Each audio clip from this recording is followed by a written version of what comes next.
During the 1970s skyscraper building spree, when the classic Art Deco monuments to corporatism were dethroned by glass and steel monoliths, every American city seemed to get its own unique and immediately identifiable series of tallest towers. In Chicago, it was the Sears Tower. In New York, it was the Twin Towers. In Los Angeles, it was the first Interstate Bank Tower. And in San Francisco, it was the Transamerica Pyramid. San Francisco did not ask for a pyramid, but it got one anyway.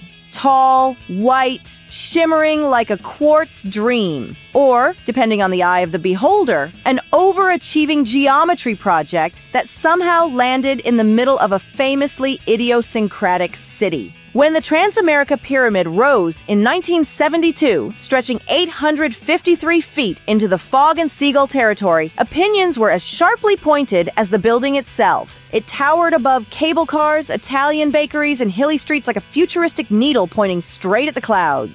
In a city that often clings lovingly to its Victorian houses, with more lace than a wedding gown, people were unsure what to make of this strange, elegant spire. It didn't seem to fit into any of the categories San Franciscans held dear. It was not quaint, like a painted lady, nor bohemian, like North Beach cafes, nor historically solemn, like City Hall. It was quite simply something new. But as time proved, much like sourdough starter and gold rush fortunes, it grew on them slowly, steadily, and with a curious kind of affection that tends to stick.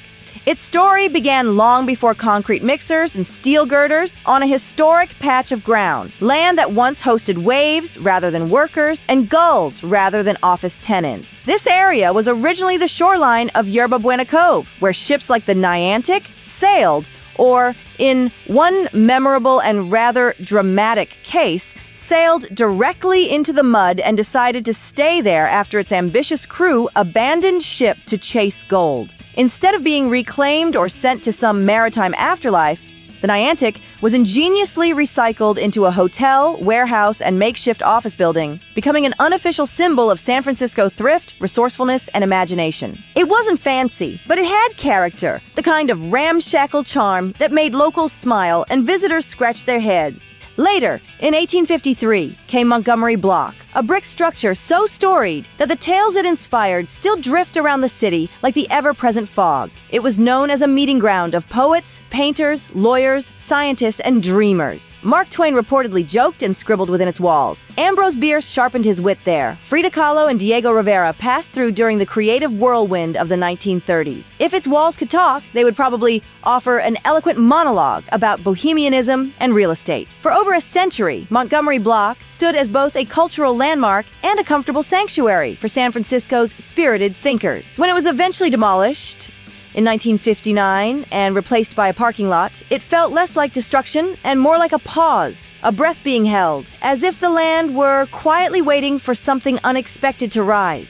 That something turned out to be a bold, shimmering pyramid. The idea came from Transamerica Corporation's CEO, Jack R. Beckett, a man who believed that a building could be both practical and graceful. He wanted one that would let sunlight reach the sidewalks, rare, precious sidewalks in the financial district, where lunchtime crowds desired both sandwiches from deli counters and vitamin D from the sky. Rather than erecting a hulking rectangle, he imagined something that soared but did not suffocate the street below. He wanted a building that felt airy, luminous, and maybe even a little mysterious.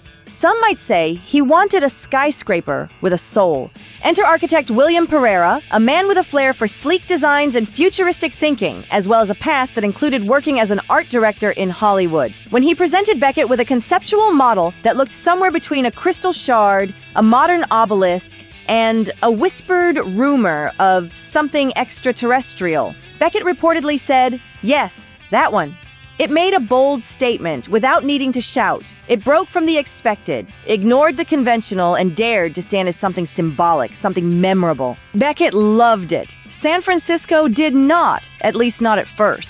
The design promised a modernist 48-story pyramid that looked as though it belonged equally to ancient civilizations and the space age, a spectacular shape that challenged traditional ideas of how a skyscraper should appear. It featured two functional wings on its sides, one ingeniously housing the elevator shafts and the other devoted to stairs and smoke ventilation, practical appendages that help support its bold form. At first, the city's planning commission was alarmed by the sheer scale and audacity of the original proposal, which reached an eyebrow-raising 1,150 feet. Officials worried it would dominate the skyline too aggressively and obstruct treasured views of the bay, particularly those seen from Nob Hill, which had long been considered a vital part of the city's visual charm and identity. Ultimately, Pereira revised the design, patiently reshaping it and gently lowering its height until it reached its current 853 feet. Even scaled down, it remained dramatic, sharply pointed, and still entirely unlike any other building attempting to touch the clouds.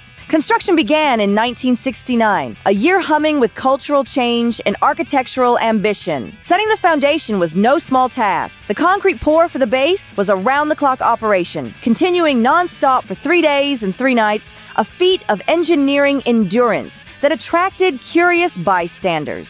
Locals gathered along the edges of the site, tossing coins into the wet concrete as though it were a wishing well, offering hopes, jokes, blessings, and perhaps a little superstition for good luck. Eventually, the structure began to grow tall, covered in a facade of crushed quartz that gave it a pale, shimmering appearance. In certain lights, the surface could appear almost icy white, while in the notorious San Francisco fog, it looked ghostly and ethereal, as though it were gently dissolving into the mist. The building boasted an impressive 3,678 windows, an almost comical number when one imagined the window cleaners, and many of these could pivot almost in a full circle to allow cleaning from the inside. It didn't simply look futuristic, it acted futuristic, blending elegance, practicality, and a kind of playful ingenuity. Only 2 of its 18 elevators reach the very top, making the final ascent feel privileged, and the 212-foot spire above them is hollow, adorned with ladders, steel stairs, and an almost secret path skyward, like something from an architect's daydream or an adventure novel, where even buildings hold mysteries.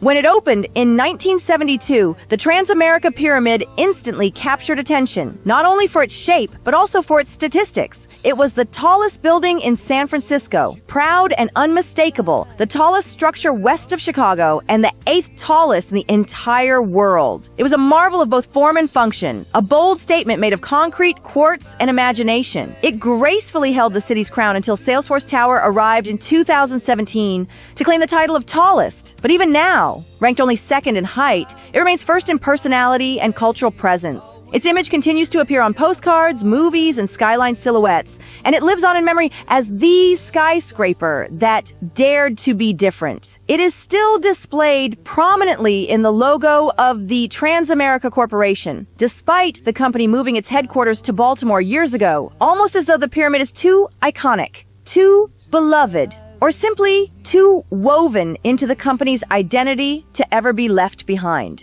People may not be able to visit an observation deck anymore. The one on the 27th floor closed decades ago, sealing away the soaring views that once stretched across the shimmering bay and the quilt of city streets. But they can still stroll beneath its welcoming shade in Redwood Park.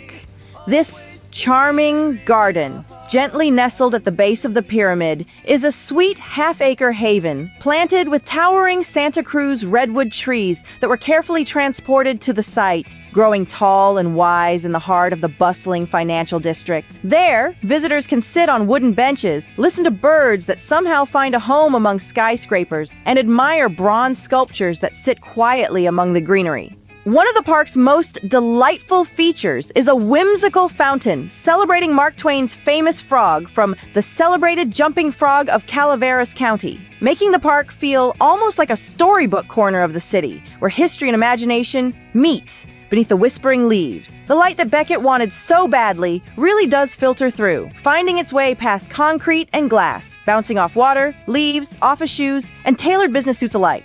On golden afternoons, the pyramid seems to glow from its tip to its wide concrete shoulders, reminding both locals and tourists that even skyscrapers can soften into beauty. Today, even amid ambitious renovation plans led by British architect Norman Foster, including a $250 million facelift that hopes to gently bring the building into San Francisco's future while respecting its past, The pyramid still tells the city story with remarkable clarity. It continues to stand not only as a corporate landmark, but as a cultural symbol of decades of transformation, representing the many lives that unfolded on this historic site. A story of bohemians and painters who mused in nearby Montgomery Block, of bankers with grand ideas, of gold rush risk-takers who turned ships into offices, and of skeptics who believed the pyramid should never have been built at all. And yet it also tells the story of dreamers, visionaries, and architects who trusted that a building could be both functional and imaginative.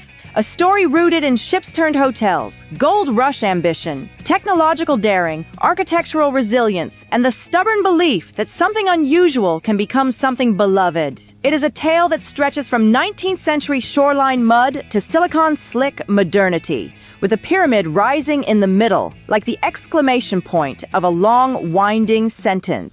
John King, an architectural critic once skeptical himself, finally admitted that the Transamerica Pyramid had found its place in the city's heart and skyline. He confessed that the building had become a uniquely memorable building, a triumph of the unexpected, unreal, and engaging, all at once. Acknowledging that sometimes architecture has to grow into its own identity, just like the cities it lives in. So yes, it may look like a futuristic obelisk from one angle, a paper airplane headed for the Pacific from another, or even a very determined toothpick planted firmly in the earth. But it is also San Francisco's most superb skyscraper. It stands tall as a beacon of possibility, resilience, creativity, and delight. And because, just like the city itself, it is daring, distinctive, and absolutely unforgettable, it continues to hold a magical place in the skyline and in the imagination of all who see it. Come along, let's sing, where the joy will bring. Tune into the beat, feel the magic, it's true. Channel 199 X, we're here just for you.